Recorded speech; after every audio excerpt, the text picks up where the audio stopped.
Welcome, everyone, to Behind the Comics. I'm Hialeah Comic Bro, and this is Javi, Conquistadork Javi. What's going on? What's going on, everybody? We don't got nobody here, but that's okay. It's the first episode of our rebranded Inquiry Minds show. That's right. That's right. Welcome, everybody. Maybe I made a mistake in doing this. Maybe I should have kept it Inquiry Minds, but wanted to change it up. Inquiry Minds was so 2020, so we don't want to relive anything of 2020. No, not at all. So decided to change it up. Same great show. The thing is, Inquiry Minds kind of like evolved, and so I kind of like the name, Behind the Comics, kind of like that behind the music kind of show, where you learn a little bit more of people you already think you know. That's right. How you doing? Good, man. Everything good. I'm glad you can make it today. I'm glad you can make it. I was nervous there for a minute. Wouldn't be the same without you. I completely forgot. I completely forgot it was today, and then I got the notification on my phone, and I was like, "Oh man, Behind the Comics." Okay. Because I was doing some. I got lost, like doing some looking job applications and stuff like that. So I was just like in the flow, and then I was like, "Oh man, it's 5:30 our time, Pacific time." Well, I'm glad you got me on your notifications. Glad it works. So anyway, today we got a great guest. You guys might have heard of him. He's got a little channel. I think he just made over 1,000 subs. Nice. I expect big things from this gentleman right here. And of course, I am talking about Travis. Man, I'm really bringing the audience for you today. I'm sorry about that. What's going on? How you guys doing? Thanks for having me. This is going to be awesome. I was never on the other show. Right. And I always was like, man, did I say something? Did I make him mad? Did I piss these guys off? Because one of these gentlemen came to my city and just blew me off for the whole time he was here. The other guy bought me lunch. So you know what? You guys can figure that out between yourselves. But you know what? I'm the first guest on the brand new show, so I'm pretty excited. Thank you so much, gentlemen. Man, it's so good to have you here. And the thing is, you had a big part of the first show we ever had of Inquiry Minds, because we had Sam's Tangled Web, and and you let him use your house and set up and do the show. Right. Remember? So that's as close as I got. That was it. I was the setup guy. Yeah. I was the roadie for Sam. But it's cool because it's the first 2 episodes, right? It's kind of like, it's pretty cool. It works out. Yeah, it works out. I'm glad I made it. I'm glad you made it as well, man. We got a few guys in here, and Ruli's asking the question on Inquiry Minds, Behind the Comics. Let's hope it works. If not, we'll go back to Inquiry Minds, but we'll see. I don't think so.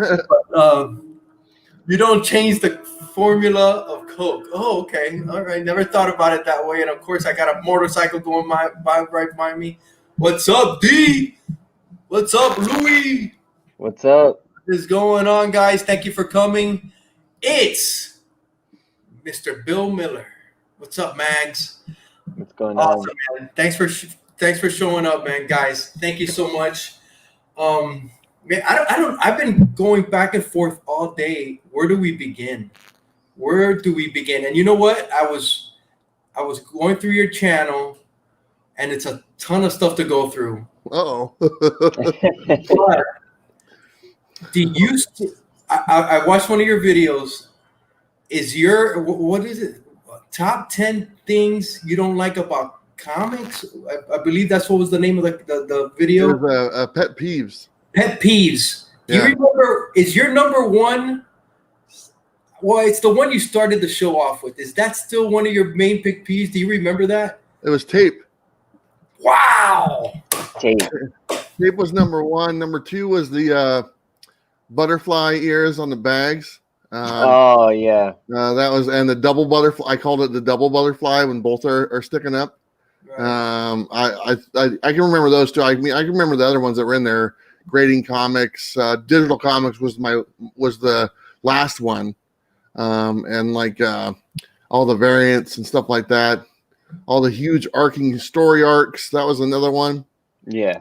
I'm missing a few. Oh, the wrong supplies for the comics, like Nice.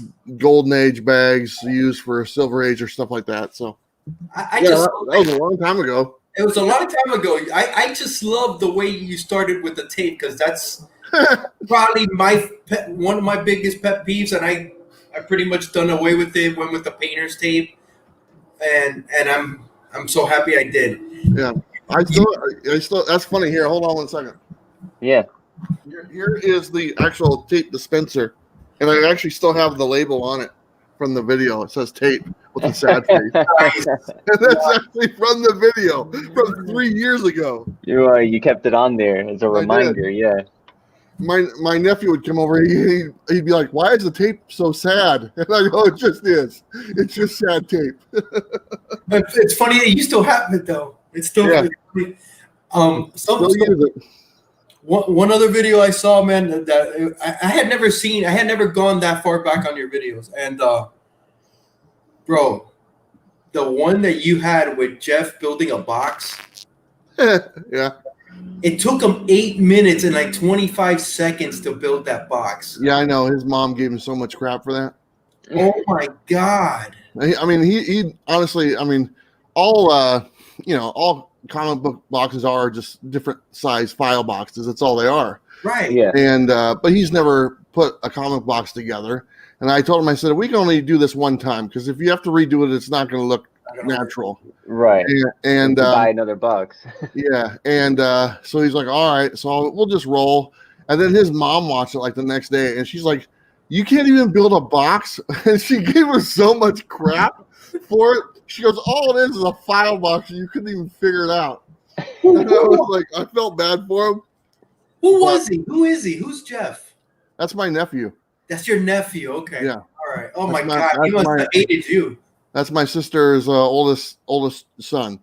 He must have hated you, man, because he looked like basically what is it? A square peg in a round. That's exactly what he looked like. It was hilarious. Yeah. That was we had a lot of fun doing those, and that was the video series called Comics with People Who Hate Comics or something like that. Yeah. And he's not into comics, and he wasn't doing anything. And I'm like, hey, you want to come over and make a video?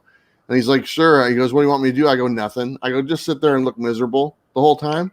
And he's like, oh, I can do that. I go, I know you can. That's why I asked you. And so like he came over, and like the very first one that he did, and you can't see, but there was a TV off to the side, and he goes, and like South Park was on. He goes, I can't sit here and do this when you have South Park on. So I turned the channel to Criminal Minds. He goes, that's better. Yeah. I can do it. So he just sat there and stared at Criminal Minds for like an hour while we shot a couple of the videos and stuff. Dude, he was a super great sport though. Oh yeah, and he would come over, and we only did like 4 or 5 videos. Right. I remember one time, and I love him to death. You know, he's very special to me. I said, hey, do me a favor. Next time you come over, we'll do 2 videos. So bring another shirt. So you change your shirt so it looks like it's a different thing. He's like, okay. And so he comes over, and we film a video, and he's wearing like a white T-shirt. And I go, hey, change your shirt. And he has a white T-shirt with him. I'm like, dude, do you not understand? It's the same shirt. He brought 2 of them. He just brought a plain white tee. Yeah, he was wearing a plain white T-shirt, and he brought a plain white T-shirt. Wow. I love him to death. He hasn't asked to be on again? What's that? He hasn't asked you to be on again, or? No, I mean he works full time. He's married, and he's got a kid on the way and stuff. You know. Nice. And okay, nice. He was just kind of bored at the time, and we were just kind of having fun, and we didn't know what we were doing. You know, I didn't know what I was doing. I was just making stuff up, you know, and I didn't even know how to edit a video yet, to be honest. So That's when you were first starting, right? It was like one of your first series, right? Yeah, that was within the first couple of months. Right. I saw that you made. It took me a long time to come from in front of, from behind the camera. It took you 7 videos. It took you 7 videos. That was pretty fast. That's not that bad. No, it's not bad. It took me forever. It took me like 4 months or something. I was like, well, the video I came in front was the pet peeves one. That was the pet peeves ones, exactly. And that was actually going to be my last video. Why? And I was just done. I was just having fun. You know, I was just doing some things here and there. I wasn't focusing too much on it. I was like, I just wanted to step in front of the camera one last time and just kind of say some stuff and, just move along and do other things or whatnot, but a lot of people watched it and enjoyed it. And I kind of got an idea to do some other stuff.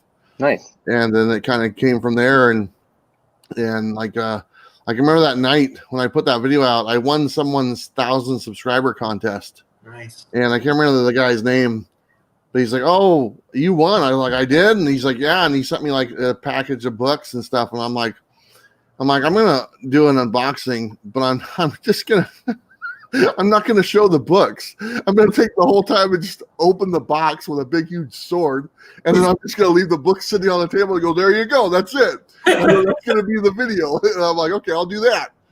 And so I did that instead, and that was like the next video, and I was just having fun with it. And then people thought it was pretty funny and stuff because it was me making fun of people who try to do an unboxing with one hand. Yeah. And they're holding the camera and they're trying to open it and they can't do it. So it was me spoofing that. Yeah. But instead I used a big huge sword that was actually a replica of the blade sword from the movie to open a little box. So. And that's still up? I didn't see that one. It should be up there. Yeah, it should be. I pretty much all my videos are still there. I took a couple down, like some contest ones and stuff. They really don't serve any purpose, like and things like that. But pretty much everything is still up. That's awesome.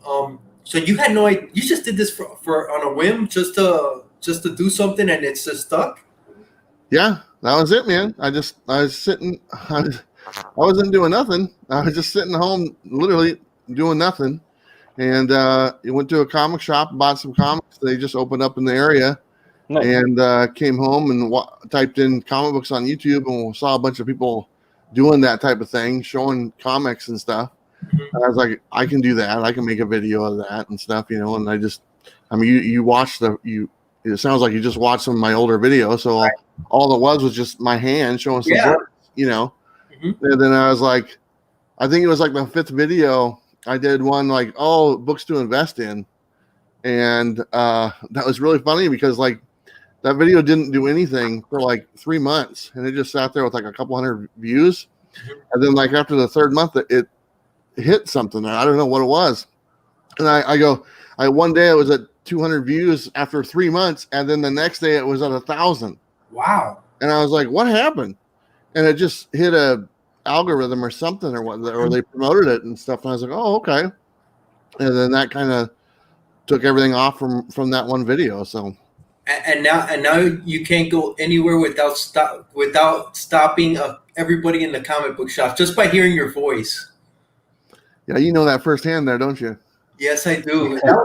That's funny because you asked me that when we were in the car, and you're like, "Hey, do you?" And this is what he asked. I think you're sitting in the back seat. Hey, do you get recognized when you go to places? I'm like, yeah, sometimes. And like we went to a place and like everyone who came in, you're Bueller, and stuff like that. Nice.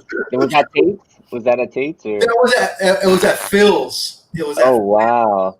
And I actually I stood back, and because I walked in first, then Steve and Jeff, and then Bueller came in. And then there was like 2 guys in there, and I just stayed back, and I was like, bro, I'm just gonna wait. And you could see they heard the voice. They heard his voice, and the guy gets up and he's looking, and I was standing closer to the guy, and he's like, "Is that Bueller?" And I don't know the guy, right? And I go, "Yeah, that's him." And it was like, "Oh, dude!" And the guys were just. It was super cool to watch, man. You're a celebrity. Their eyes lit up. They were like, "Oh, Their man!" eyes lit up. They took pictures with him. Bueller stopped, had a whole conversation. It was great to watch, man. It was awesome. It was. I enjoy meeting everyone. I mean, I'll be honest. I wish they were lovely ladies instead. I mean, let's just be honest. I mean, I'll trade a 1 for 1. If that was the case. But apparently, I have a lot of appeal towards middle-aged men. It's something I never thought I would appeal to, but that's kind of my audience right now. So that just it is what it is. But they lit up. They were like little kids, man. They were like. That's gotta be an awesome feeling. It was great for me to watch it. I can't imagine, you must feel it's humbling. Yeah, it definitely is. Here in Portland now, people are kind of used to me, so it really doesn't happen very much here in Portland because I've been around for a few years and stuff like that, so it's not that big of a deal. And then, but anytime I go anywhere else, or to a comic shop, anywhere else, Washington, California, you name it, or Florida, obviously. I'm pretty sure almost every shop we went to, multiple people were like, "Oh, you're Bueller," and it just shows you how tight the community is. It's condensed. I mean, I have a lot of subscribers, but there's a lot of people that just have watched the videos.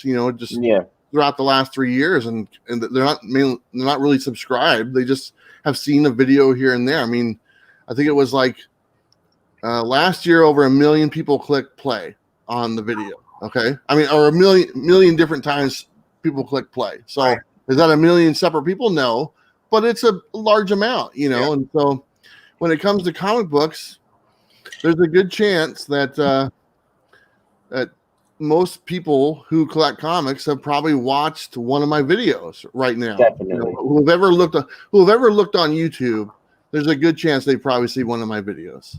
Did you ever? Did you ever fathom that when you started? Right.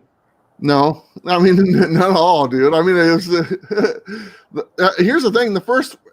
Who the first one was is Sam. Sam was the first one to ever say, "Hey, you're Bueller."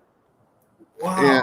And that was he was the very first one. I was at the comic shop. This was a few months after I started doing videos. He walked into a comic shop, and the comic shop owner goes, "Oh, what brought you in?" And he goes, "Oh, there's this guy on YouTube talked about this store. I think his name is Bueller." And the guy at the shop goes, "Oh, that guy right over there." Wow. That's how I met Sam. So Sam was the very first one that recognized me. Wow. So, and we've been good friends ever since. And I treat everyone ever since that day, everyone I've met that have come up to me and said hello, introduced, I treat them exactly the same way as though we've been friends forever. That's Because awesome. they've given me their time to watch the videos and stuff. So I want to give them my time as well. So I enjoy it. I don't have to worry about going to a grocery store or anywhere else except for a Comic-Con and a comic book shop. So that's it. How was it? You had a table at this con down here in Florida, right? Yeah. That was a little different, right? Yeah, I've never been a guest before at a con, so that was the first time, and that was a lot of fun. I really didn't know what to expect. Did they reach out to you? They reached out to you to see if you could come down, or? Yes, yeah, they contacted me. They wanted me to come down. I said, yeah, that sounds great, and I'd love to. And they took care of the expenses. They paid for the flight and everything, I had per diem and everything I needed. So that was fantastic. I promoted it for them on the channel, for some time, and stuff like that. So it's kind of a little trade-off. It goes both ways. Yeah. And, but I really enjoyed it. It wasn't a very big con, cause everything that's going on, I didn't expect it to be a big con, and I'm glad it wasn't, to be totally honest, cause I didn't want there to be thousands and thousands of people, but there's definitely some people there that, they're just viewers. They just have watched the show, and they went to and I had multiple people come up to me and say, "Hey, we didn't even know this con was going on until you said something about it." And I go, "Oh, go tell that guy right there," which was the showrunner of the con. And so I mean, that was pretty awesome. So I really enjoy that. I mean, I think I'd say there's about 30 to 35 people that probably recognized me or came up to me, and then I always get looks, and I get looks a lot. And like, do you guys know who Hack is? Oh yeah, Hack is up in your area, ain't he? Yeah. It took him 3 times before he said hello to me, and he saw me 3 times, and he's like looking at me. He's like, I'm like, dude, just say hello. Or this is before he was doing YouTube, but he watched my videos, but he didn't want to say nothing to me. And then finally, eventually, he introduced himself to me. I'm like, oh, hey, how you doing? And he's like, yeah, I've seen you here before a couple of times. I just didn't want to say anything. I'm like, dude, come on. Why? Well, why not? Why did he say why? I don't know. He just probably a little embarrassed. I don't know. Yeah. I mean, since then he's been over to my house a few times. We go out to coffee and every now and then, and we're friends, so it's no big deal. But I get the looks, and I can always tell when I get the look, and they're like do the double take, and I'm like, hello. People weren't shy here in Florida, man. At least when I was with you, people, even the guy at the shop, the last shop, we went to Secret Society, and he's like, hey, that's Bueller. And I like that. I like when shops recognize me because I really try to. My goal is to kind of help shops out with some of the videos I do is to help shops and help bring more customers into shops. And so when I see a shop that recognize me or someone who works there that recognize me, that feels pretty good because I feel as though I've kind of tried to figure it out, and I'm like, there's only 1,500 comic shops in the United States. Okay. And there is a good possibility that every one of those shops has more customers today than they did before I started making videos. And so I think I've added customer base people to these shops. And I take a lot of pride in that, because anything I can do to help out, to make these shops, survive longer, which is what we all want them to do. Yeah, definitely. The better it is. So, what I'm surprised with sometimes? Some of the shops don't watch YouTube, and that's kind of surprising to me. Even, just a little, just to see what the pulse of the community is. But a lot of them really don't, that I've found. There's a lot of shops that I went to this thing at the early last year, the Comic Pro event, which was held here. It's almost like the comic shop union that they kind of have, and they had it here in Portland. And I was there with one of my sponsors, Max Pro Supplies, and I was just kind of helping them show off their product and stuff. But it's for comic shops, so all these comic shop owners came from all over the world to this event. This is right before the Corona thing hit and everything shut down.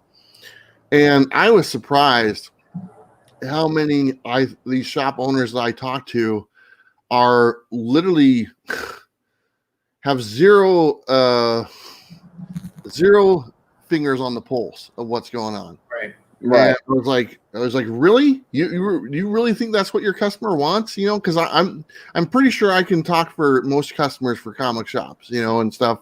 And I was hearing them what they were saying and their feedback and everything, and just some of their attitudes towards some stuff. And I was a little like, Jesus, I go, that's what makes comic shops fail, is that attitude that you're kind of showing right here, right now. And I could tell a difference right away, between the guys that were. Between the guys that are just running a business and the guys who enjoy comic books, as well. And it was night and day, you could tell. But I was surprised at the amount of people it was just a business to them, and stuff like that. They really didn't care. Whatever made the money, they were fine with. They didn't care about anything. And I was like, oh, okay, whatever, That's strange. I can't imagine getting into a comic, because it's not the most lucrative. It's a horrible business to get into. It really is. And they wouldn't know, just at least, you know what, let me look at YouTube, let me see some comic, just be interested in that. And I'm surprised with that as well. Yeah. No, I was a little, a lot of them recognized me and a lot of them didn't, but a lot of them they didn't even care. It was like, whatever, they were just pissed about stuff in general. I was like, oh, all right, this is interesting. Imagine how they treat their customers. Who knows if they're still around? Still around. Going back to your videos, I gotta tell you my favorite video of yours, and I kind of want to ask you because I didn't ask you. I don't believe I asked you, but it's the one where you find the Oh my God, The spinner rack. The spinner rack. Yeah, people were talking about it in the chat. Yeah, they were talking about that spinner rack video. That wasn't staged, right? No, it wasn't staged. You know what? If it was staged, it would probably be more effort to stage it than to actually Exactly. to do it the way it was. But man, that was, I was mind blown when I saw that. I was just like, say what? And it's still there. Oh my! And you still have it, right? I know. I'm sure. It's in my in the coffee videos on Monday. It's right behind me in the set. So. Right. Where's that set at anyway? It's in my living room next to my couch. Awesome. Nice. Bro, that is look.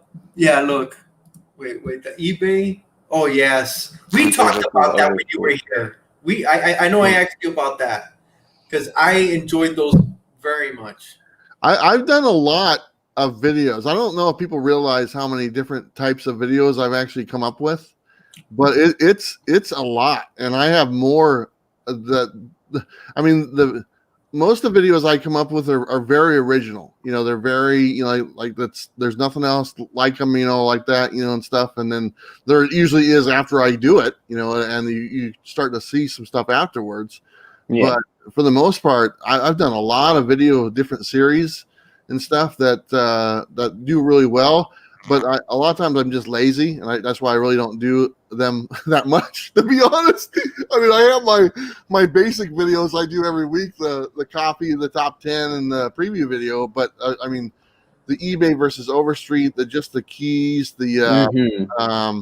what were the ones? Oh, comparing the things from 2 years ago. Oh, the 50 comics guaranteed worth $100. I mean, there's a whole bunch of them.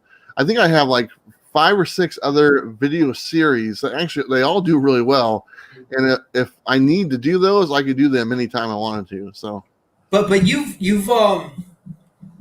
looking back through your videos today, and I don't remember. You got like 681 videos, so of course I'm not going to remember. But it seemed like you really hit your stride.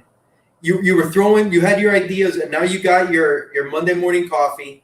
Yep. You got your new comics, and then you got your top 10 comics. Yeah. That's your bread and butter, and you stick to those. That's it. And then you throw out, like a couple of weeks ago, you threw out the not spec. Yeah. It's like you're throwing things against the wall to see what sticks. I've done that a few times, and a few times I put stuff out there that I kind of have a rule of thumb right now, and where if a video doesn't do 3,000 views within 3 days, then I probably don't do another one. Some of them are just one shots, to be honest. Like that, the non-spec video, that was just a one shot because I was just tired of seeing every time I turn on YouTube is another hot book spec video. Book. I'm like, geez, man, people are definitely going for this year or whatnot, and I actually, me and Bob were going to do a spec video, but it was a little different. It was more tongue in cheek. But I actually told Bob, I said, let's wait until these kind of die down, because there's so many of them right now. So I just want to do something opposite. But like I did a video once, and I only got like 1,000 views, and I was really upset because I wanted to keep doing it and stuff like that. But it was a lot of work, and it just didn't get the response. I was like, okay, I guess. But I only did one of them. I had a plan for like 5 or 6. So, but I've learned throughout time is that, your time is valuable. So, I mean, if I'd rather do something that more people enjoy than do something that people don't enjoy as much. And if it's something that doesn't take a lot of time to make, but more people enjoy it, then I'm going to go towards that route. Instead of doing a video. Like I did a video, and Steve Whiting loved the ones where I did the me talking to me. I just put that up. Yeah, House Till the End put it up. Yeah. No, not that one. Oh my God, I just put it up. Where's House? There it is. Yeah. Talk to himself in a conversation. Got to bring back. Yeah. Now, those are fun. Those are great. But they took 2 days to make. And literally, I mean, it took forever. And it was like, and they're very limited in their audience because it was like a weekly review of the new books. So they're only good for about a week. So I remember I did that video and it did like 1,600 views. I was like, oh, that's not bad. And then the next day, I did a regular haul video, and it took me about half hour to make, and like 3,000 people watched it the first day. And I was like, what should I do? Should I do the 30-minute haul video that took me 30 minutes the other night to make, or do the other video that took me 2 days that only half the amount of people watched? Right. And so eventually you kind of look at that and say, okay, stick to what works, and then whatever you try and put out there, and if there's other things that come up, then go with that. But I was doing another one a few months back to where it was like a top-down overview of a book, but of an older book. Like I think I did Captain America 117, First Falcon. Okay. And I was doing that, and it was kind of cool. And it was like a breakdown video and stuff, but they only got like 1,000 views, and I was hoping they'd pick up a little bit more, but it took a while to set up, and I was like, I like doing them, but there's other stuff on my plate that needs to get done as well that more people are enjoying. So you got to prioritize. Yeah. We're all normal guys, right? You started this, you were a normal guy. You're throwing out, if I don't get 3,000 views within 2 days or 3 days, you ever think about that? 3,000 people are watching what you're putting out. Well, I mean, I look at it. Does that register? It's like, well, I look at it as though, I told my mom, I said, thousands of people every day listen to me, and I go, that's the dumbest thing in the world. I go, what the hell is wrong with these people? why are they listening to you? I know, right? But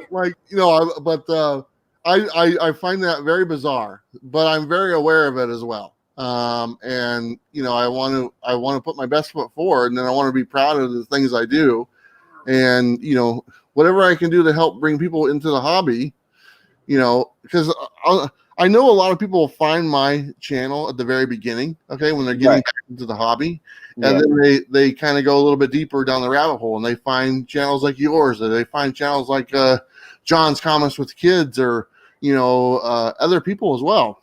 Right. And so when they do that, they tend not to come back to my stuff that much, because there's so much more offered.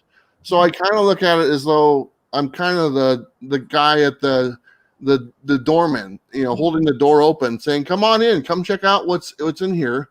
And I'm just the one greeting them. But then when you get in there, you can find whatever you want, because there's find everything there is to your liking, and that's the good thing about it. But you know what I want to bring up? You've helped a lot of channels, man. Behind the scenes, you've helped a lot of channels. Yeah, it's not just like the comic book shops and like the people who are getting back into comics, but it's also the people who are putting out content on YouTube as well. You've helped up a lot of channels, and it's behind the scenes, and I know you reached out to me and you helped me with one of my videos. I'm just lazy. So. All right, man. We're both lazy. Yeah. When it comes to this, I am. But I just want to bring up, man. You've helped a lot of channels get past 1,000 and way past 1,000. Yeah. I just want to give kudos to you, man, because not everybody does that. Not everybody does that or takes the time to help other channels and other people coming up.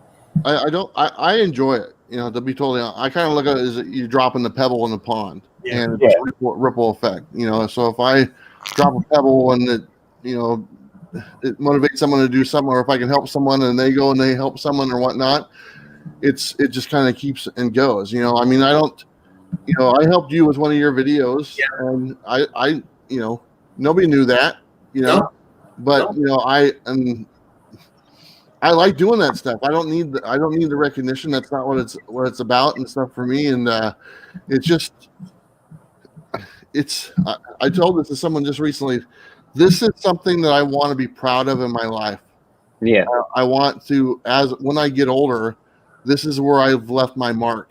And I want to look back at it and say, I'm very proud of what I've done. I want my kids to be able to look back and say, look at what my dad did, look at what he accomplished or whatnot, or my grandkids to say that. And that's what it means to me. That's what the end game to me is, that right there. And whatever that's 5 years from now, or 10 or 20 years from now, I don't know. But it's just if you get an opportunity to leave your mark, you better make it worthwhile. So that's kind of the way I look at it. Speaking of your kids, what do they say about you, and what do they? Yeah, what do they think? My daughter, I think my daughter she enjoys it, but she enjoys it from afar because obviously she lives in a different state. She lives in Albuquerque, New Mexico. I think if she was here with me, I think she'd be all on board. She'd be on the videos with me and stuff like that. That's awesome. She's not really in the comics, but she's kind of that type of person. And but she's very proud, and she tells her friends and stuff like that and everything. My son, he's kind of the same way. He's a little bit more quiet, and stuff, and he's a little bit more of trying to kind of find his way right now because he's in his early 20s and stuff like that. He just kind of figuring things out. So, but he's pretty proud, and that's I'll be honest, I can't. For a long time, my kids probably wouldn't be able to say that about me. To be totally honest, I mean, I'm not trying to sugarcoat it, but a few years back, it's like, oh, what did your dad do? And they're like, oh, I don't know, or nothing, or whatever. It wouldn't have made them proud. So I mean, now it's a little different. So it's kind of neat that you see that.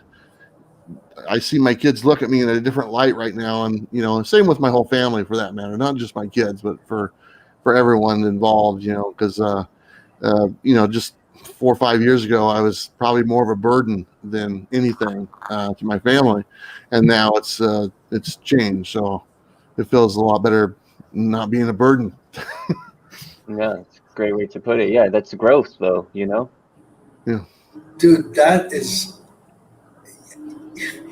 the thing you made of.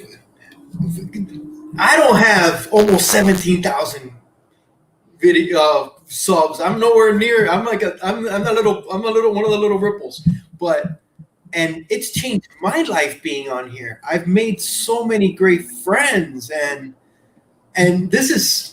I'm not one of these people to go out and have a drink at a bar and start talking. Hey, everybody knows your name. That's not me.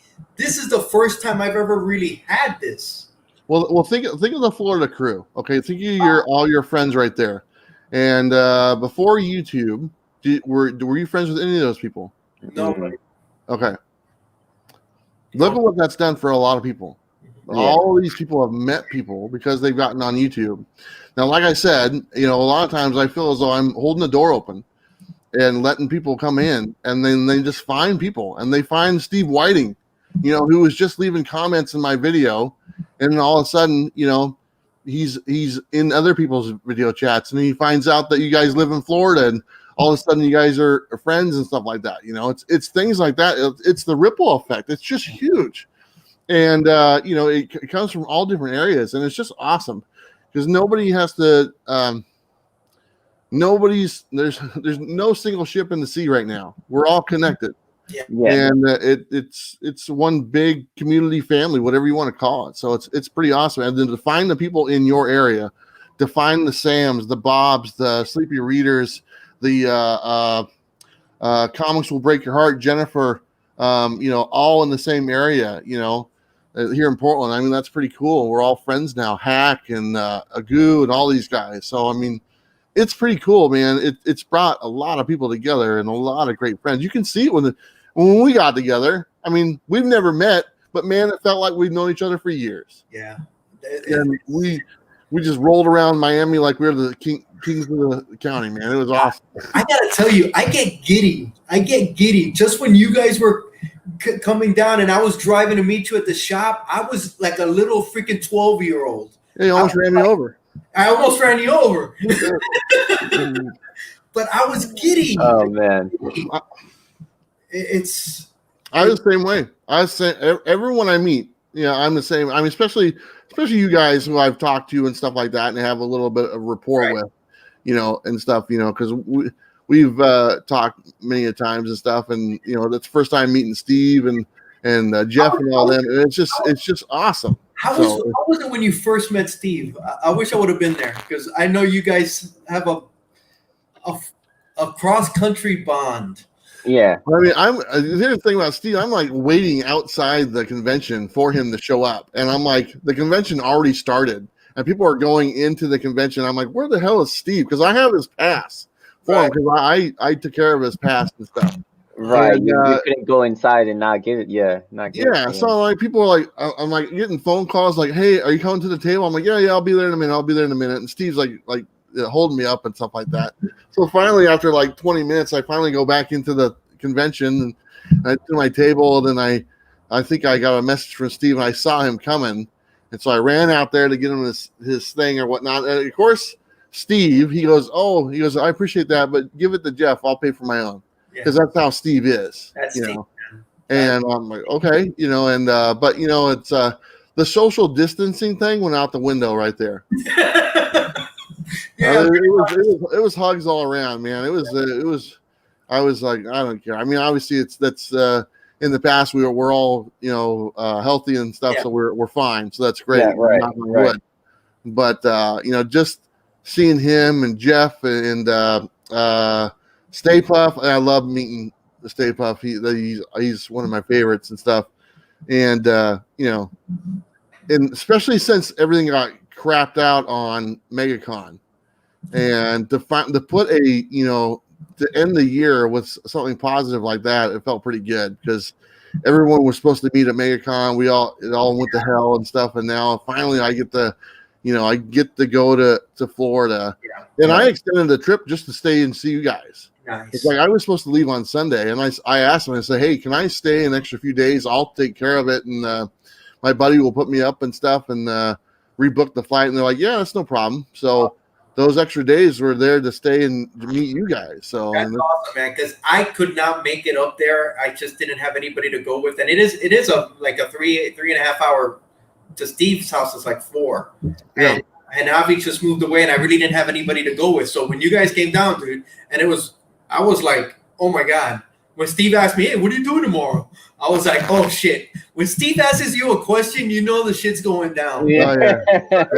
Something's going down for sure. And I was, dude, I'm telling you, that day it was like a day at a con. That's how that day felt for me. Taking you guys and then ending it at 90's house and him making you coffee. That was awesome, man. Man, that was so awesome, man. That was awesome. And you know what? I left a pair of my glasses there. So he has No, you didn't. Yeah, I did. And so he was in the chat or something one time. I was just joking around. I was like, when I was at your house, I stole something. And I was just kidding. He goes, well, you left your glasses here. And I go, I did, because I did leave a pair. Oh, wow. And but I didn't steal anything. That was just a joke. Yeah. He has a pair of my glasses. They're just Dollar Tree glasses. They're no big deal. They're fake anyway. But so yeah, he has a pair of my glasses. So maybe he threw them away. I don't know. Did you notice 90? He couldn't believe we were all there, right? He was through the moon, man. He was. Yeah, he's been one of my favorites as well. He was actually one of the very first ones that I can remember. I had him on my channel. I think it was the very first channel spotlight live stream I did. Like within my first year, I had maybe like 3,000 or 4,000 subscribers and stuff, and like he was sitting at maybe 100 or something like that. Nice. I had him and Alec, and I had him, Alec from White Whale, and I had John on with us, and it was just a spotlight for them. And he got dressed up. He had a shirt and tie on and stuff like that. So that's always been one of my favorites. So was pretty excited we got a chance to meet him. So I remember the first time I went on with you was like you were doing like a midday show, and it was me, you, and Robert G. Yeah. And I got off. I was nervous as shit. I was just taking a dump. I was just so nervous. And I got off and I called Chad, and he goes, man, Bueller ain't nothing, man. Bueller's my boy. And I was like, dude, I was taking a shit. I was like, I didn't know if I could pronounce my words. I felt like, that kind of shit. Oh my God, I was not anymore. I hate to burst your bubble, but not anymore. Yeah. But it was awesome meeting you, man, and it was such a good time. And I just want to bring one other thing. What a letdown, Steve, in that burger, right? Yeah, man. Oh no, not the burger again. I'm gonna bring it up again. I have to because it was just so. I'm just so disappointed in Steve, man. He let us down. He did, man. I mean, yeah, 2 patties. I had 2 patties on mine. I finished it, and I had the shake as well. And you had the shake, and then what he did, you know, He hit it. He tried to hide it. He hit it. Okay, let's get off. You know, Steve's not even here. I don't want to talk about that, Steve. But I can't pass it up. He hit it like a kid hiding his vegetables in his Yeah. Like trying to like get to the dog or something. It was Steve. That was a great burger, by the way. Thank you, sir. You're welcome. It was a freaking mine. Oh, look at who shows up. He was there. He's been here the whole time. Could have missed this show. I know he's busy on Wednesdays, but I know he could have missed this show. You're saying you brought up how this, you know, of course, this has changed your life. You have big things in the works as well.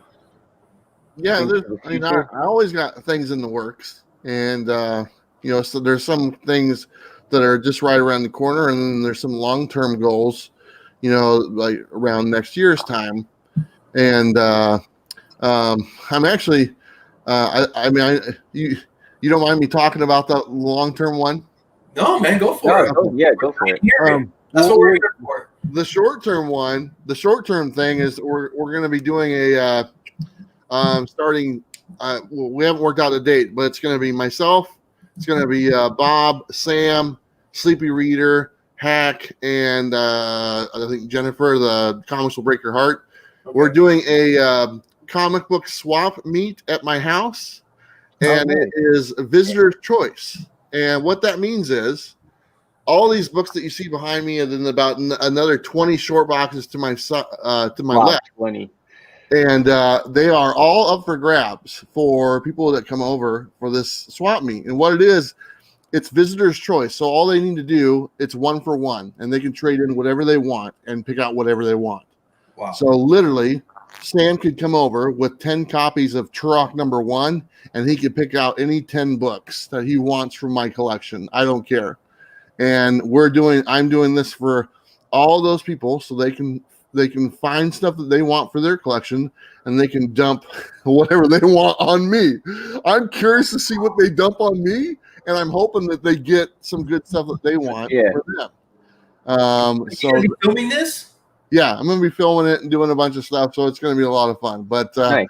I'm trying to dump quite a bit of my collection, to be totally honest.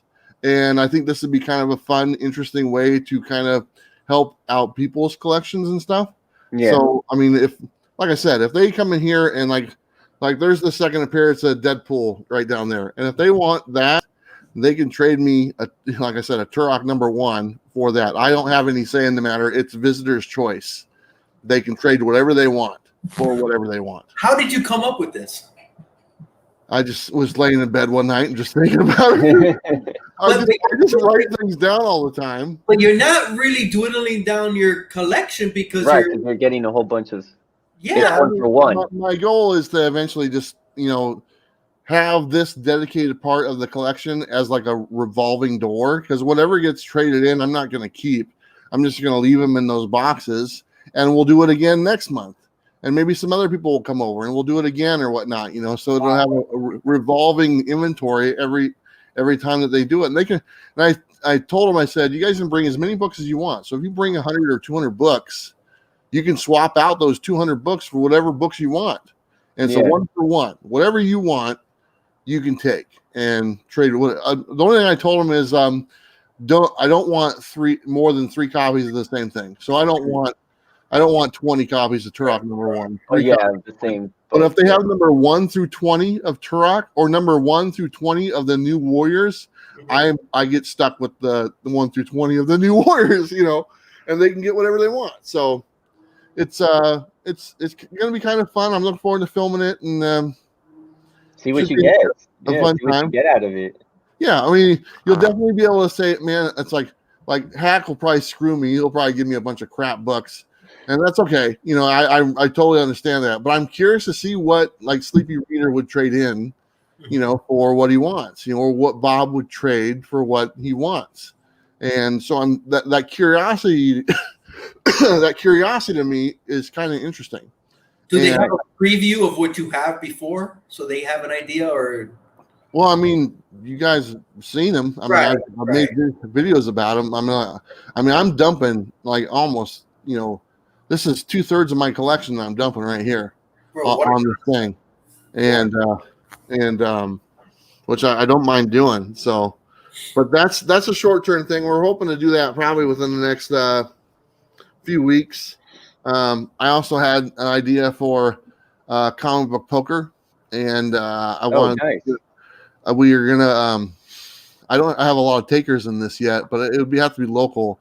But we want to do a like pretty much like a poker thing, but the chips are comic books, and everyone has a designated pile of books at their own books. And before we will determine the value of the books, so you'll have 20 $1 books, you'll have 10 $2 books, 10 $5 books, and like $10 books.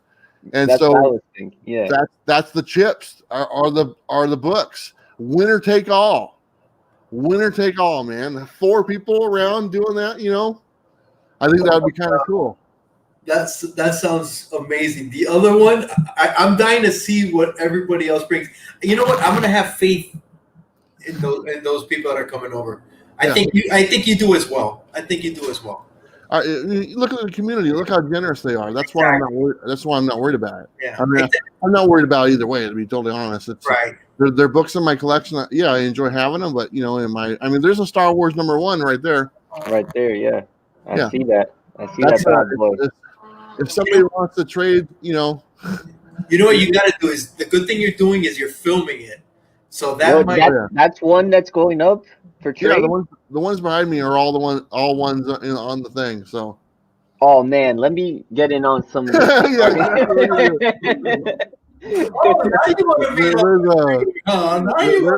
few hidden ones in there, like Transformers #1, and nice. There's a whole run of 80s Spider-Man and 70s and 80s Fantastic Fours. I mean, there's a whole bunch of stuff. Like I said, there's about 20 boxes. So, what is that 1/3 of your collection that you're deciding to keep? The 1/3. Okay, so there's the newer books that I'm collecting right now. That I'm getting every week. So that's actually a big chunk of it is like that, the newer books and runs. The only other ones I'm keeping besides that I have 6 short boxes, 2 boxes full of Iron Man, 2 boxes full of X-Men, and 2 boxes full of Amazing Spider-Man and Spider-Man titles, and then 1 short box of just random stuff, and that's it. That's all I'm keeping. My two boxes of Iron Man are the set that I'm trying to put together of Iron Man 1 through 200. And I'm missing about 25 of those. My X-Men set is 94 through 300, and I'm missing like 10 of those. So that's why I'm keeping those 2 things. And then my Spider-Man one is just kind of random stuff. I have some special books in there. And really, besides that, all the rest are newer books that I'm just getting every week. So, I mean, I'm really, and also I have like 2 boxes of stuff that people have given me as well. So I'm obviously keeping all that stuff. So that's separate. So I don't really consider that, to be part. That's something totally separate. That doesn't, I never get rid of that stuff. So. AOKs and stuff like that. Yeah. But anyway, the reason why I'm getting rid of my collection, this is the long-term plan. Yes. And this is something that I'm going to be putting my house up for sale this year, and I'm planning on traveling. I've always wanted to travel. I purchased a bus. We're going to fix it up. We're going to do all the interior, and I want to travel to the United States and Canada and everything. And my family has land here in Portland, so I always have a place to stay. That's never going to be a problem. There's housing and stuff like that, so it's not a problem. Right. But I want to travel. I want to go, and I want to I want to visit every comic shop in America. I want to nice. I want to go to the Comic Cons. I want to go meet everyone, meet people that watch the videos. I want to film my preview video from the Grand Canyon. I want to do all sorts of stuff. There's no reason I can't travel right now in my life. I'm able to make money and finance it through what I'm doing. And my kids are older. I don't have anything tying me down.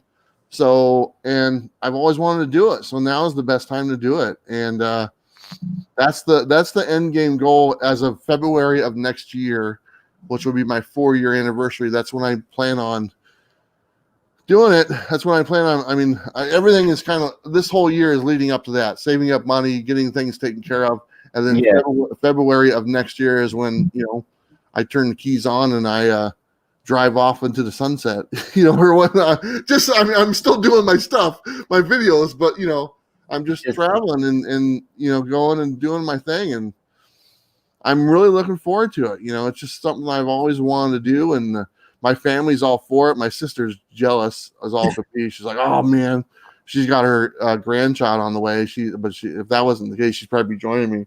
But even my mom and my dad, they're like, oh, that's fantastic. And, it's like, if you can travel and see the world and still be able to finance and take care and pay the bills and finance it, then there's no reason not to do it. And that's kind of where I'm at right now. So I'm like, now's the best time, because I don't want to wait till I'm older to where, I got issues or whatnot, or stuff, I'm in my mid 40s, and now's a good time to enjoy the world. So I'm going to take advantage of it. I wouldn't be able to do this just a couple of years ago. So, but now I can. So I'm excited. In less than 4, look where you're at in less than 4 years, 3 years, right? It'll be 3 years in February.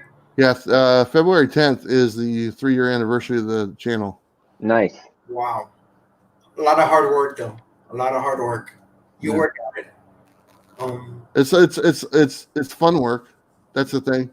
I mean, it is work, but it's fun, and it's something I enjoy doing. And that's the goal in life, is to do something you enjoy.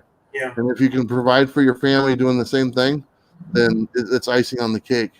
And that's what I've been able to do. So I mean, I remember like when I first started, like making money on YouTube and stuff like that. And I would get, every now and then I'd get people, oh yeah, you're selling out and all this stuff. And I'm like, dude, I go, what do you want to do in your life? You want to go to a job and be miserable, or you want to do something you enjoy doing, make a living and provide for your family and like what you're doing?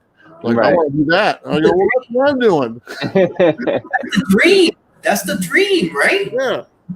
And I think another dream is what you plan on going on that road trip. How many people talk about that and never do it?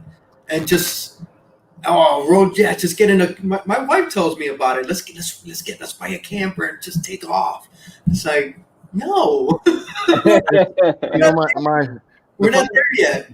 My dad did somewhat the same thing when he was about my age as well, in his 40s. Oh, nice. He switched his career and he did something else, and he traveled the world and stuff like that, and nice. And just really lived life and enjoyed, and went all over the place and stuff, and met a lot of people and everything, and experienced a lot of stuff, and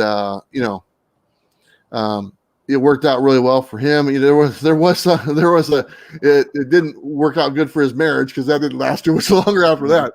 But in my case, I really don't have to worry about that part. My kids, like I said, my kids are grown. I'm single. I can pretty much enjoy what I want to do, and so I don't have to worry about that and not feel guilty about anything. Or it's like, when my dad left, he enjoyed it and he liked it, but he always felt guilty because he left his family behind and stuff. I was young, I was like, I don't know, 5-6 years old and stuff, and he didn't get to see me as much and stuff, so he felt guilty. I will be able to do this, and I won't have any of the guilt at all. I'll be like, man, I'm doing what I want to do, and the people, my family, are supporting me. They want me to do this as well. So nice. It's a win-win situation. So I'm really looking forward to just meeting people and enjoying, going to places and stuff, and the kindness of the community, and we talked about earlier, will, I can't think of any town I probably couldn't go to, or like, hey, next week I'm going to San Francisco, and I'm pretty sure I'm going to get someone in my comments, hey, I live in San Francisco, you should stop on by. And I know that's going to happen, and there's nothing more than I'd love to do that. So that's kind of what I'm hoping for. So Have you done the road trip before? Well, I mean, What's the longest road trip you've done so far? 2,500 miles. Oh wow! Okay, all right. I mean, I've driven to New Mexico from where I'm at and stuff like that. Oh wow, That's So, 2,500 miles. I think so. I think we drove there and drove back in 3 days, and that wow.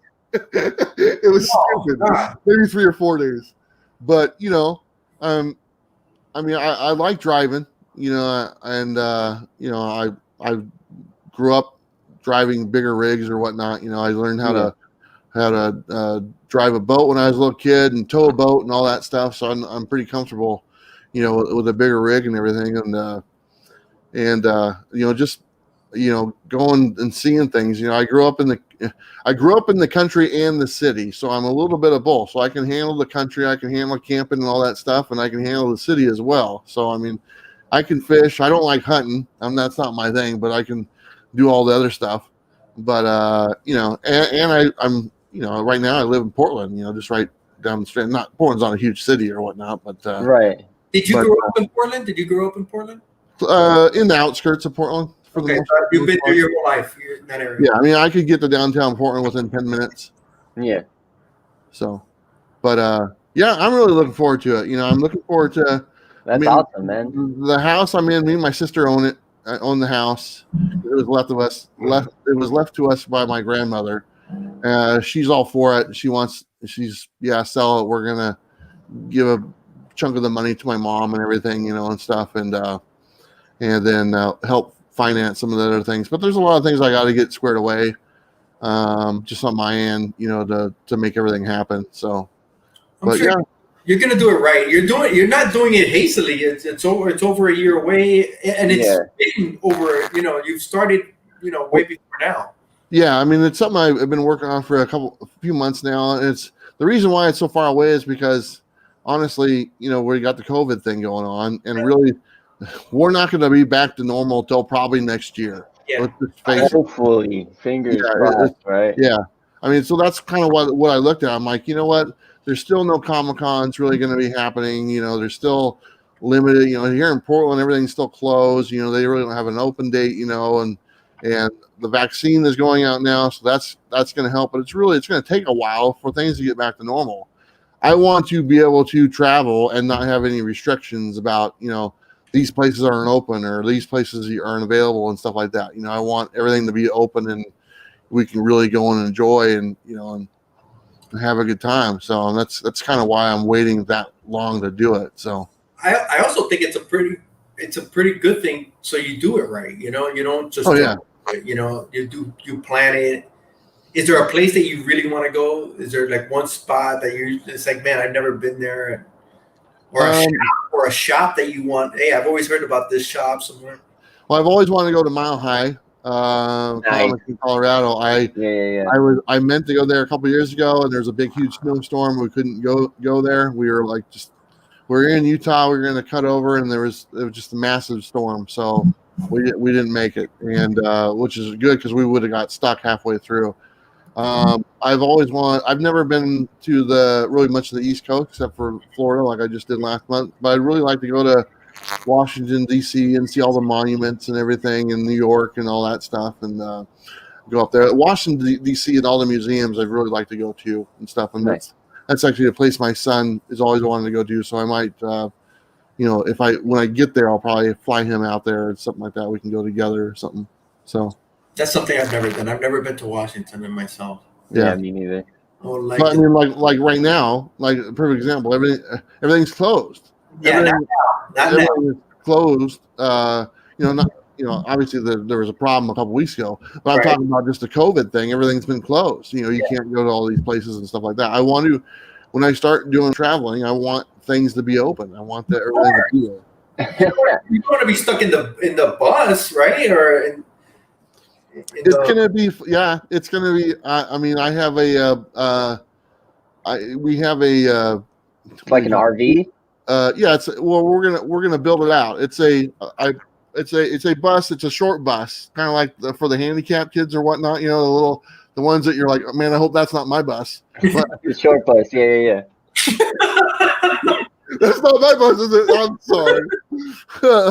But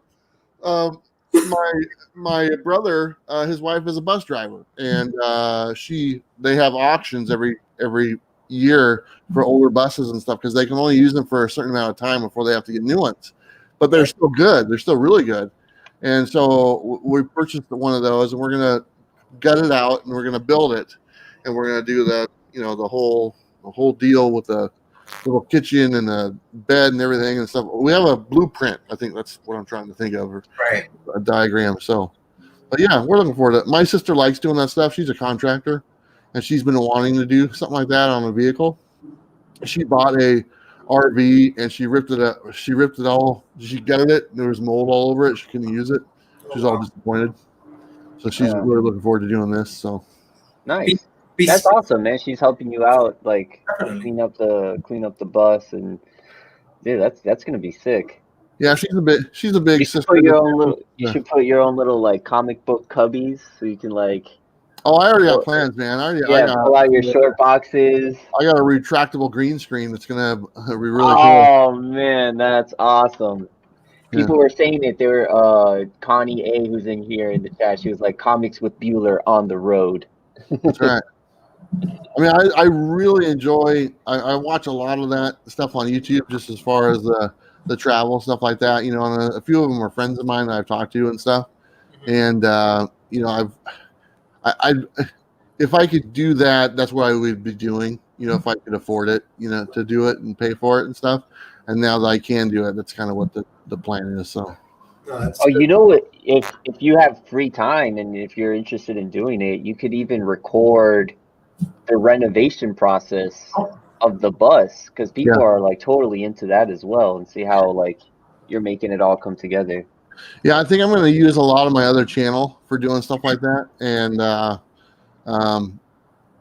there's a lot of stuff I want to put on there, like a almost like a daily vlog type thing as well. Nice. That I can put on that channel. With I wouldn't mind putting it on the regular channel, but I also like the Comics with Bueller channel to be focused on comics, and that's pretty reliable for people. You know, they go there for a certain thing, you know, and that's what they can find.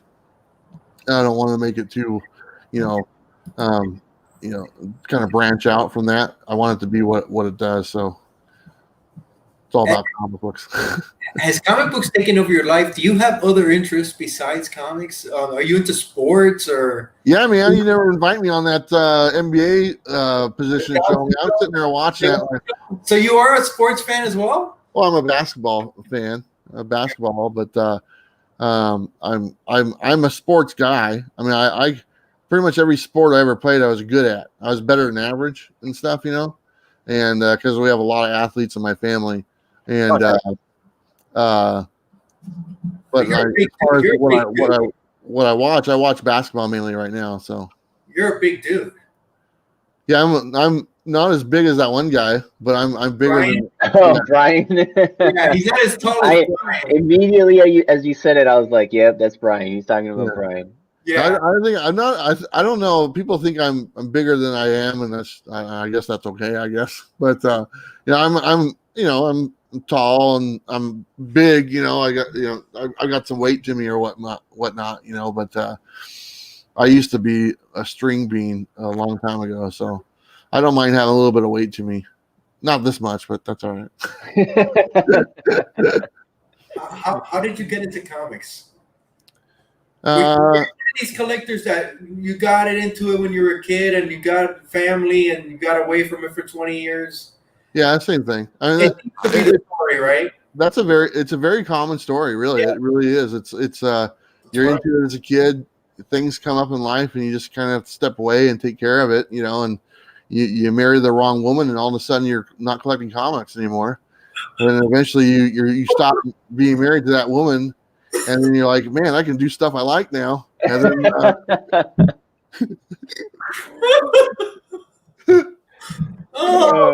That's the part a lot of people leave out. Is that part?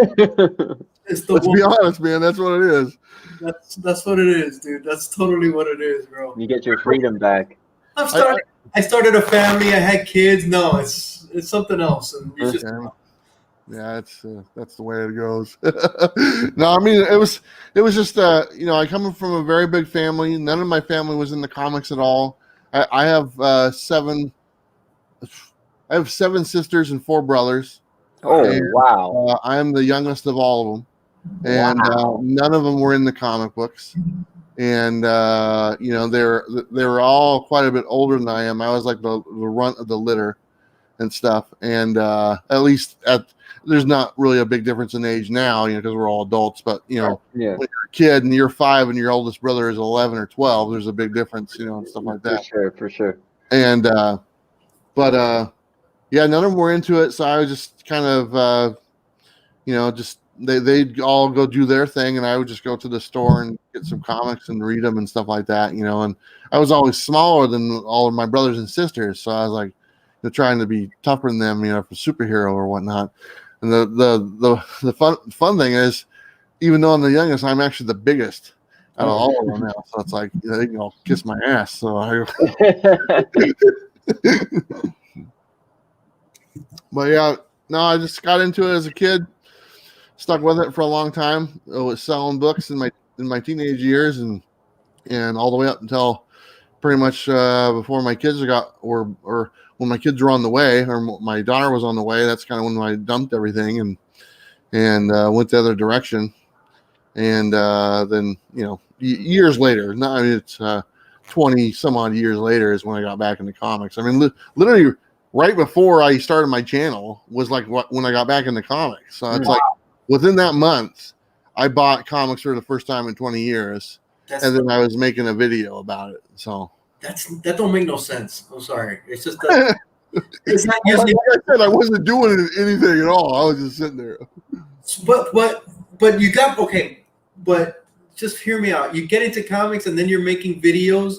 How did you jump from buying comics and automatically you went to YouTube and started? You know, you had to have other stuff that you were into. Did you go to YouTube and think about looking at those videos and making stuff on that? Whatever. No. I mean, the only thing I was using YouTube for at the time was like because I was playing video games. I was like looking up cheats to play video games or something like that, you know. And Nice. that was it. And then literally I bought a stack of comic books, and something was in the comic, and I was like, I wonder if I'm like, what is this? And I typed it in YouTube or something like that, and like a bunch of comic book stuff came up. So I just started watching it. I just started watching some videos of people showing comics. I'm like, oh, I used to have that one. I used to have that one. That's all it was. Nice. I mean, that was it. And at that time, you know, 3 years ago, it doesn't seem like very long ago, but the comic book YouTube right now is a lot different than it was 3 years ago. Yes, it is. I've heard that a lot. Yeah. Yeah. 3 years ago, it was all just haul videos and stuff like that. I mean, there was that was it. It was just, oh, these are the books I got. And those are great. I love those videos.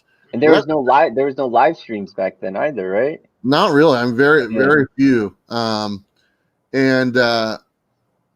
you know, besides the haul videos, you know, that was about it. I mean, that's 95% of the videos were just people showing what they purchased, you know, or some hauls and stuff like that. And you know, a few people were doing reviews, and that's about it and stuff.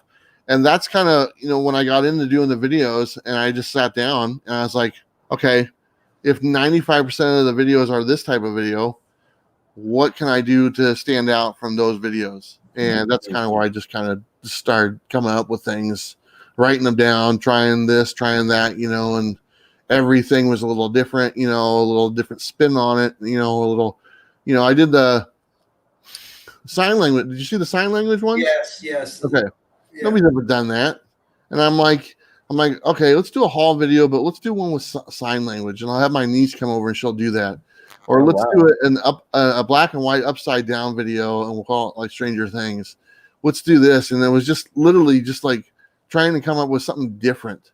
And now there's so much more stuff out there. It's all, you know, it's like I said, it's just different than what it was. Whether that's a good thing or a bad thing, I really don't know. But variety is the spice of life. I mean, there's a little something for everybody right now. So it seems like it's almost going into like little cliques. People that want to see the auction videos, people that want to see the haul videos, and it's just like it's more specific for what you? Well, there's more to look at for sure. Yeah, and yeah, then, you got a lot of variety. Yeah, you get the variety, and then you got to just see what is it that you're interested in, and that's what you watch. And that's the thing, and I will tell you, like when I started 3 years ago, people were like, "Oh man, nobody gets to 1,000. Nobody gets to 1,000 subscribers." Really? And I'm like, and I remember one guy telling me this, and he's been at it for a while, and I just said, "Oh, that's bullshit." I go, "Watch." And I just said, "Just watch." I go, I appreciate your opinion and your advice, but I'm not going to take it because it's not working for you, and it's not going to work for me. Right. And at the time, there was very few channels close to 1,000 subscribers, and now, fast forward 3 years later, you have channels hitting 1,000 subscribers within the first few months or within a year, all the time now. I mean, it's fairly common. And I called it. I said, "You watch," and I told him, I said, "You watch." I go, I might be an anomaly right now with the attention I'm getting, but it's not going to stay that way. There's other people that's going to happen to, and it's going to be easier than ever for people to hit 1,000 subscribers. That should be a common thing, and right now it is, or more so than it ever has been. So I knew it would be, because I knew the audience was out there. If I was out there, and I represent, as do you, hundreds of thousands of people who like comics that are just looking to share their hobby with someone, then might as well put something out there to grab those people's attention, to bring them in here and to enjoy the hobby. And that's all it was. And that's how I knew if I could do it, there's no reason why anyone else can't do it, So, people are hit Two Brothers Comics, Hero and the Kid, John's comics, White Whale. Just left and right. 1,000 subscribers is very doable for anyone who really wants to get to that point, within a certain amount of time. So I knew it was going to be that way. I just kind of saw the writing on the walls, and a lot of people didn't see it like that. And I was like, well, you guys are wrong. Yeah. What? Okay. What lit the fire?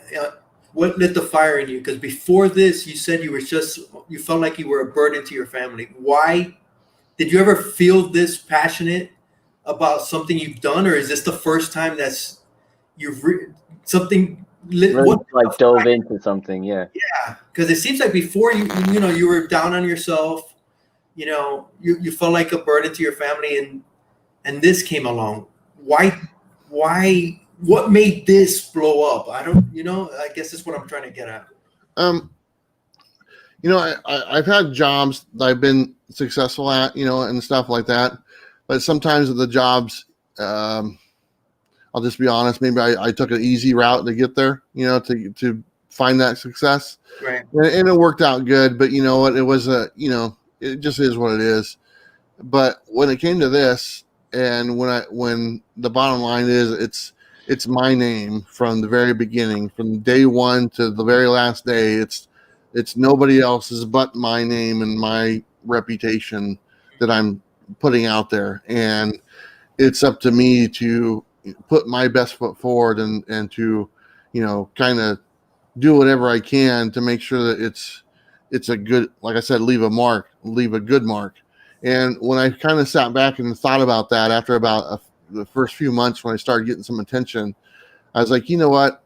This is my opportunity to do that and to do something I'm proud of, and really watch it grow from the very beginning and see what people think about it, and and that was it. I mean, it was like, here is my opportunity to not only do this, but it's also my opportunity to not be a burden on my family, because there is an end game here to where I can actually make a living and take care of myself. That's a motivating factor right there. Yeah. And then to have my kids be proud of me, for what I'm doing or whatnot, and my family in general to be proud and stuff, and that's the kind of the thing that lit my fire and stuff. And to do it with something I've been a fan of since I was 5 years old. Right. Yeah. Comic books. I mean, give me a break, that's perfect. I mean, I have my own exclusive variant cover comic book. Right. That's awesome, man. I never thought I'd have that. Yeah, it's Yeah. crazy. That's Never crazy. thought I would. I'm working on the second one right now, and you know what? And it's like I never thought I would do that, you know, and stuff like that. All of these things I never thought I would be. I never thought I'd be on the stage with Chris Claremont talking about the X-Men.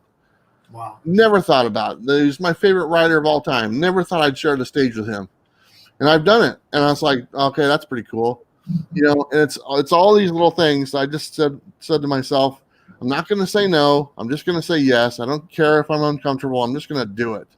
And if I fail, I fail. But at least I'm going to give it a shot. And Right. that's kind of it. And it's worked out really well. And That was good of you, though, to recognize that moment, though. A lot of people wouldn't and see what they could make out of it. So kudos to you. So something else. I mean, I wrote it down. I literally sat down one day and I wrote down what my expectations were, you know, and besides the main thing was to enjoy what I'm doing. That was at the very top. Enjoy what I'm doing. Nice. And then Yeah. all my expectations, I wrote them down and what I wanted to accomplish and what the possibilities possibly could be. And, you know, I think one of the things when it hit home, he's no longer there right now, but like one of the head guys from Boom Studios called me up on the phone. And I don't know how he got my phone number, but I'm like, hello? And he's like, hey, this is such from Boom Studios. I go, Boom Studios, a comic book? He's like, yeah. He goes, hey, man, thanks. And that's all he said. And he said, you know what? Thank you so much for helping us, you know, helping promote our books, man. I really appreciate what you're doing out there for, you know, doing the preview videos and the top 10s and talking about your books and stuff. And I just wanted to call you up and say thank you. And that was it. You know, I was like, that's pretty awesome, you know. And then the same thing kind of happened with the guy from Marvel. And he's like, yeah, I watch your videos. I thank you so much. I appreciate what you do. And if there's anything we can do to help out, just let us know. And when I'm like, that's pretty cool, you know, it's like, I didn't think that would happen, but, you know, things like that happen. And it's like, never say no, I guess that's kind of the deal. So I don't know. That is super cool. That's awesome. Yeah. You must have got off that phone and been like, And he's actually a really nice guy. We actually ended up talking for like 2 hours and stuff like that. The funny thing is we actually started talking about wrestling. And we talked about wrestling for like an hour and a half. So he was a cool dude. He's no longer there. He's working for Image now, or for Skybound. He's like the head guy for Skybound now. wow. I don't want to really hark on this too much, but it hasn't all been roses. You've had some bumps in the roads. You know what? You get big. You get people that are, you know, that aren't the nicest or want to tear you down. No. But I just want to say, I think you've handled it with class. You've addressed it and you've handled it with class. And kudos to you as well on that part. Because criticism is everybody wants to be liked, man. But when you get criticism, everybody says, "Oh, I got a thick skin." Sometimes you get criticism. It's not easy to take. It's not as easy as everybody thinks they can take it. Right. Yeah. No, I mean it comes with the territory, and every now and then I'll get comments. Sometimes I'm a little feisty, so I just kind of say something back, and I kind of have a little bit of fun with that, to be totally honest. And just because I like just messing with people, and like they'll say something to me, and I'll be like this one guy left a comment, and he's like, he pointed out the two things that were wrong in my video, because I make mistakes all the time, you know. And it's like a half-hour video, and the only thing he says was, you said this wrong and you said this wrong, and that's all his comment was. And I said back to him, I go, oh, thanks for the feedback. Are we married? And I just like, you know, and I just put that on there, and like he wrote back, he goes, I get it, LOL, and stuff like that. But you know, you do get. I've made some people angry and stuff like that, and I'm sure I've made people are still angry, and I have some very dedicated haters that just follow me wherever I go. And that's fine. Their dedication, I appreciate it, I guess. And one guy overstepped his bounds a little bit, and I I said something about it or whatnot, and I haven't looked back since, and that was over a year ago. Good for you. And that was something that was very over the line. It was just that was like talking about my kids and all sorts of horrible things. Yeah. And then there's this, like I had a guy the other day, because I'm like my preview video. I'm like, hey, if we get and I'm just having some fun with it. And I'm like, hey, if we get 1,000 likes on this video, I'm gonna eat a chalupa or whatnot. And it's people have been talking about the chalupas. Yeah, been in the chat all night. It's been in the chat all night. Yeah, and you know what? It's just for fun, and it's just something I put out there. Just if I get 1,000 thumbs up, great. If not, it's no big deal. And like this one guy, he left a comment like last week. He's like, "Stop begging for likes and the stupid chalupa thing. Just talk about the comics." And I was like, I looked, and he's left one comment on my video, and that's it. And I go, you've left one comment on my video, and this is how you introduce yourself. I go, you must be a lot of fun at a party. Yeah. And sometimes I just have a little bit of fun with it, because I told him, I said, hey, I'll be the first one to tell people. I'll say, hey, if you don't like it, don't watch it. And exactly. I said, hey, if this isn't for you or whatnot, I apologize. I go, but you always have the opportunity to watch something else. And you know what? And and I get that, and I understand it. But I told him, I said, my channel isn't called comics, it's called Comics with Bueller. And I go, I'm Bueller, and I come with you get both of us. Right. So I gotta put a little bit of myself into the videos, to make it a little bit more fun and enjoyable. So, I don't want to be a stick in the mud or what. And that's I actually called the guy a stick in the mud too. So I was like, or is. So. Yeah. I think I had chalupas the other day, so that was pretty cool. So we actually got 1,000 likes on 3 straight preview videos, and so we had it was stupid. And I flat out said in the video, I said, hey, I go, we hit 1,000 likes, and I go, if you want to stick around to the end of the video and watch if you want to stick around and watch a middle-aged, somewhat overweight guy eat chalupas, you're more than welcome to, but you don't have to,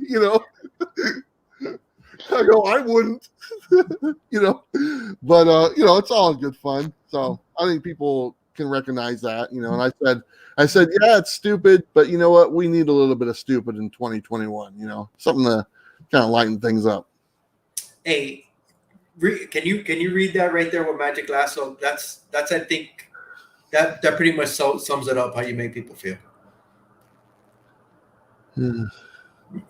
Bueller's such a classic guy. He's a big channel on every time, and yet every time I see him in the chat and I say hi, and he always replies. Makes me feel like $1 million. Definitely. Well, I enjoy it. I've never, the channel it's just a number. It's just the subscriber count is just a number. I mean, you have a number on yours, but I mean, as far as the people, we're all the same people. I mean, I've been, you know me for a while. I'm pretty, I've been in chats and talking for years and stuff. I'm always there. I'm always watching this dumb stuff, just like everyone else is. I like the banter between you and Perry. I met Perry. He was a trophy. Yeah, you know what? You've met him. I have never met Perry in person. That's crazy. You're lucky. Yeah, I'm lucky. No, he is a good dude. He was actually quite a bit of fun and stuff like that. So yeah, everyone I met, in Florida was just was awesome. I don't have any complaints, at all. I thought everyone from it was just a fun place to go to get away from Oregon for a little bit, to be totally honest. Nice, yeah. I'm glad you had a great time, man. I know Steve and Sherry must have treated you well. Oh, they're fantastic. Is she a doll? They're so much fun. Yeah. And I was like, they were kind of going back and forth at each other. And I go, oh my God, you guys are perfect for each other. They are total soulmates. And you can see that in couples sometimes when that, even though they're kind of just giving each other a hard time, they're just perfect for each other. They're perfect. Nobody else would put up with your crap. Nobody will ever put up with Steve except for her, man. He chose very well. Mm-hmm. But They're wonderful. all right, man. I think we'll close it up. I have one question I want to ask because very recently, around last year, right, there was a big scare, I guess, in Portland and around the West Coast, where with the fires going on and everything, and you actually had to evacuate, and you were like rushing to get out, right? Yeah. How was that feeling with like having because all your comic books were there, right? Yeah. So how was that feeling? Like, was it like adrenaline? Was it like, did you take anything with you or? Well, this is really so what had happened was so there's a bunch of wildfires around our area, okay, and it was really windy and stuff like that, and the big huge wildfires were kind of a ways off from where I'm at, but everything was really smoky and red because of the fire. And I think I showed some pictures and stuff on my Instagram. Somehow there was a fire down the street from us that started from the wind, or something fell on a transformer and lit another fire, okay, and on my side of the street. And it was probably, it started about a half a mile down the road and it was coming this way. Right. Anyway, I keep really weird hours when I sleep and when I go to bed or whatnot, because I don't really have hours. So it was like 2:00 in the afternoon and I'm like in bed. You know, I at 2 or 3 o'clock in the afternoon, I actually go to bed. And my neighbor has been doing like work on his house, you know, so they've been hammering and stuff like that, you know, so I'm not really paying attention. Well, apparently the cops were evacuating the area, and they came and banged on my door, and I just thought it was the neighbor guy working on his house. And so I'm like the last person. I finally get up like an hour later, and I'm like, I get up and I go and the power's out. Okay, I'm like, oh, that's weird. And then I look at my phone and there's like a bunch of messages from my buddy who lives local and stuff like that. And I'm like, why is it smells funny? And I walk out the front door and the cops are still in the neighborhood, but everyone's gone. They're like, you need to leave right now. And I'm like, and I look over and he goes, there's a fire, and he points. I go, oh crap, there it is. You know, I'm like, oh man. So I mean, I literally didn't have any time. I literally just grabbed my cat and my wallet and my keys and jumped in my car, you know, because everyone else was evacuated like an hour before and stuff. And and everything, they had all the roads shut down and everything. So I was behind enemy lines, if you want to call it. So I get out and take the cat and go down to my buddy's house, which is a couple miles away up a hill. And I'm sitting there and I'm looking back and see all the smoke just barreling, you know, from my area. I'm like, oh my God, you know, and I'm like just stressing out because I didn't have anything, you know, just literally what I had on and my wallet and my cat. That's only, and I did grab my laptop. That's right. And anyway, I went to my mom's, you know, and just kind of sat there. And I remember sitting on the couch, and it was probably about an hour later, and we're watching the news. And I looked down, and I said to my mom, I go, this might be all I have, you know. I go, tomorrow morning, this could be it. I mean, everything could be gone. And she's like, my mom started crying and stuff. She was a little bent out of shape and everything. And Yeah. And I kind of felt it right there, and I was like all right. We just kept on watching the news and stuff like that. And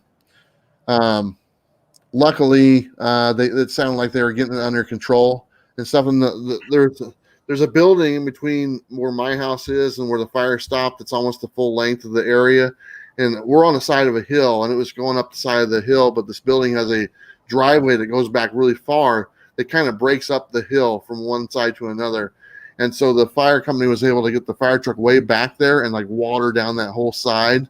And they stopped it right there, which was just like less than 50 yards away from my house. Everyone's other house on the side of the street burnt to the ground.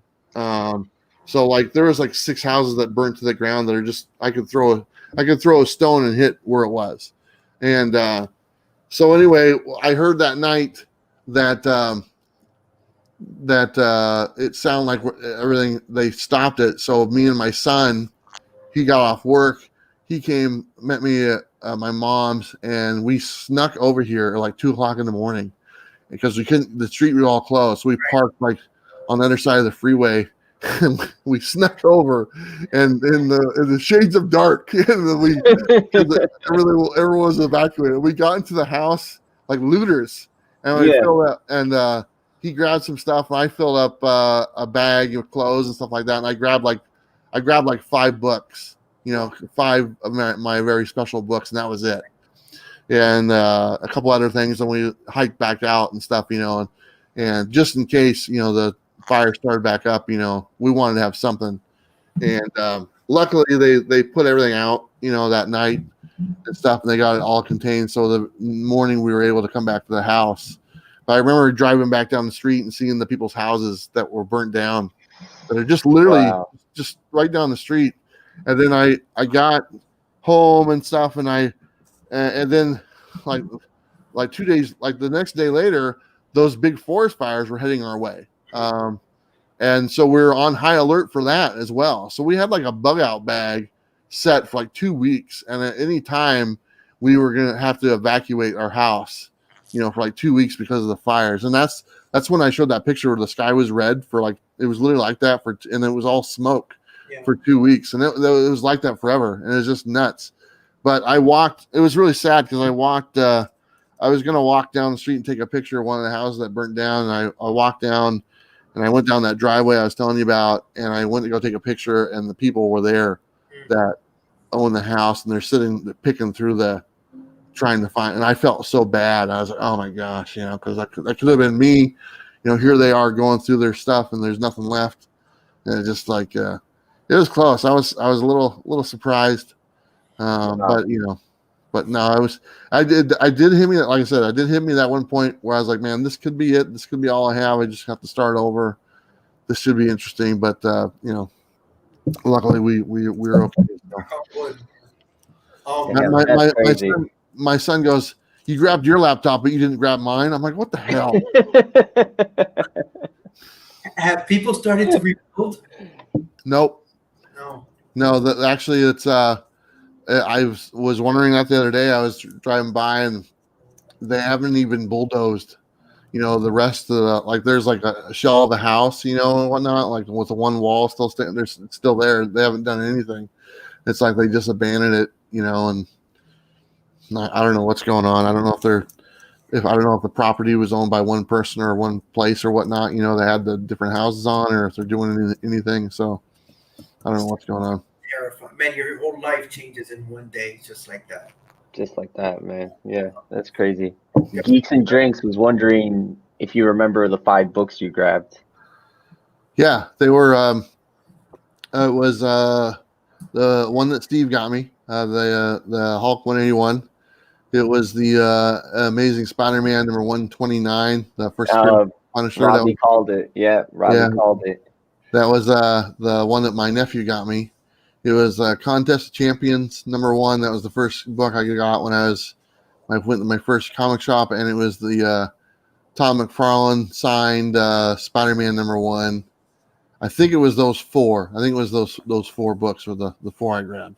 Nice, good set of books right there. Yeah, those are the special ones. I mean, if I lost everything else, I'd still be okay with it. I mean, besides the ones that people have sent me, but those ones are the real ones that are. My most important books in my collection.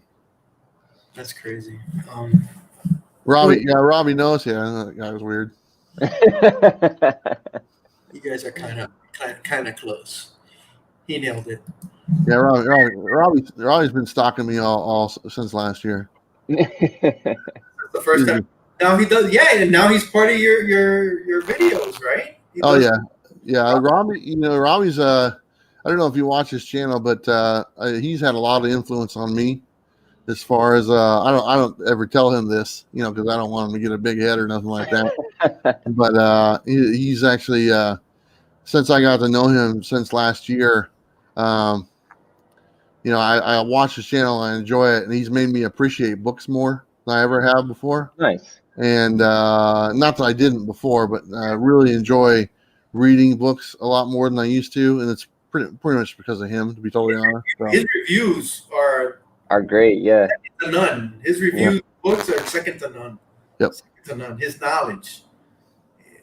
He's got a lot of knowledge. God, I hate saying that type of thing. He won't let it go, but you know it. Hey, But a good thing going with Bob as well, man. Bob's been great with you. Very yeah, I'm pretty lucky. I've got a great, you know, the people I've surrounded myself with are really fantastic. You know, with Bob does a great job. Sam is a local guy and stuff, you know, and Sam really hasn't been much on the doing videos lately. I think he's kind of a little burnt out, you know, for a while. And you probably noticed that he really doesn't do much on his channel anymore either. Yeah. And he's not really in the chats as much as he used to be as well. So I think he's kind of just relaxing. I think the COVID thing kind of got to him, you know, as far as you know, just kind of gloomy, you know, out, you know, not being able to go anywhere or do things and stuff, you know. Yeah. So, but Bob, you know, having Bob on the coffee show and having him add that element to where we can have a conversation, changed the coffee show. It made the coffee show what I wanted it to be from day one. Yeah. That just I wasn't able to do it just by myself. I needed someone else sitting next to me to have a conversation, you know, and to go where I wanted to go. So being able to add him to that and just his love for comics, and we're totally different collectors. That's the funny thing. It's like we collect totally differently. Mm-hmm. And I mean, he's really in the grading, he's really in the all this stuff, and he buys all these variants, and he's spending all this money every week on books. And I'm like, I sit there and go, you're wasting your money and stuff like that. So, I mean, it's like, it's. I mean, he reads them too. He really enjoys them and stuff like that. But we're totally different types of collectors, and I think that aspect goes a long way when we're talking, because we'll cover quite a few different bases, you know, because we don't agree on a lot of things. You know, it's like we agree that we both enjoy comic books, but our collecting styles are totally different. You know, I give him a hard time, he gives me a hard time and stuff like that. And we just, you know, it's gonna, the one thing I really gonna miss when I move is that that show will probably come to an end. And, you know, I would hope that maybe Bob keeps it going on his end, you know, maybe with someone else or whatnot, you know. But that's the only thing that I'm really going to miss doing is that weekly show with Bob. You know, like I said, we're a year away, so we got plenty of things to hit on. But having him there has really made all the difference in the world. So. But you know what? You'll be making the trip back up there, and can you imagine the show ends or he keeps it up, and all of a sudden you show up, hey, I'm back in town, and you do that? Yeah, exactly. Yeah, you know, you never know, man. And maybe he comes along. I don't know. No, that's not gonna happen. His wife's not gonna let him go. But he's like, I'd love to do that, but no, he's not allowed. He's not allowed. He has a wife. Yeah. He's got a good paying job and a bunch of other stuff going on in his life, and you know, it's like I said, it's just depends on your stage in life where you're at and what you can do and stuff like that. And he's got a lot of responsibilities that he's responsible for. So it's not really an option, you know. Yeah. But yeah, having him is great. Like I said, I'm really lucky with the people. Robbie, you know, he's part of the coffee show, you know, and I've really enjoyed my time with Sam and the stuff that me and Sam have done in the past, and whatever we end up doing in the future, we're always laughing. I don't take anything too seriously, you know. I'm just trying to have a good time, you know, and just like, I mean, you've watched plenty of the BS show, and give me a break. I mean, it's just, I don't even. It's like let's see how stupid we could possibly be. You know, that's pretty much what that was, and we had a lot of fun. We did the BS show for a year, and you know, some were better than others, but man, I kid you not, I know people were just dying laughing, you know, because it was a hit right from the start. Well, oh yeah, people loved it. Yeah, and honest to God, I think it was Sam that made that show, man. I hate to bust your bubble. Oh yeah, that was the thing. And here's the thing: it was totally Sam. I knew right away. I was like, hey, I go, let's do this show, and he's like, what show? I go.